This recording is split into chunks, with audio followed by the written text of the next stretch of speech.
गोंदिया जिल्ह्यात कडक तापमानाचा आढावा घेतला आमचे प्रतिनिधी आशिष जुनगर यांनी। पाहूया। गोंदिया जिल्ह्याला उन्हाचा तडाखा बसलेला दिसत आहे। ज्याप्रमाणे विदर्भात प्रत्येक ठिकाणी तापमान जास्त आहे। सर्वाधिक तापमानाची नोंद अकोला जिल्ह्यात करण्यात आली आहे। अकोला जिल्ह्यात 45.8 अंशावर तापमान गेले आहे। त्याच पाठोपाठ गोंदिया जिल्ह्यात सुद्धा 41.8 अंशावर तापमान गेले आहे। आपण गोंदिया येथील जयसन चौक इथे उभे आहोत आणि बघू शकता ज्याप्रमाणे इथे वर्दळ असाची वर्दळ दिसत नाही। लोक फार कमी इथे निघत आहे। तोंडाला मास्क घालून निघत आहे। ज्याप्रमाणे लोक इथे निघत आहे, अति आवश्यक काम असल्यास लोक निघत आहे, बाकी लोक इथे निघत नाही।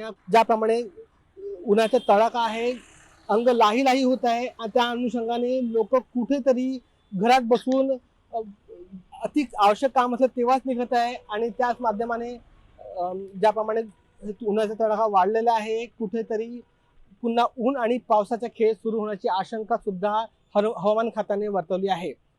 आशिष जुंगरे, पुढारी न्यूज, गोंदिया।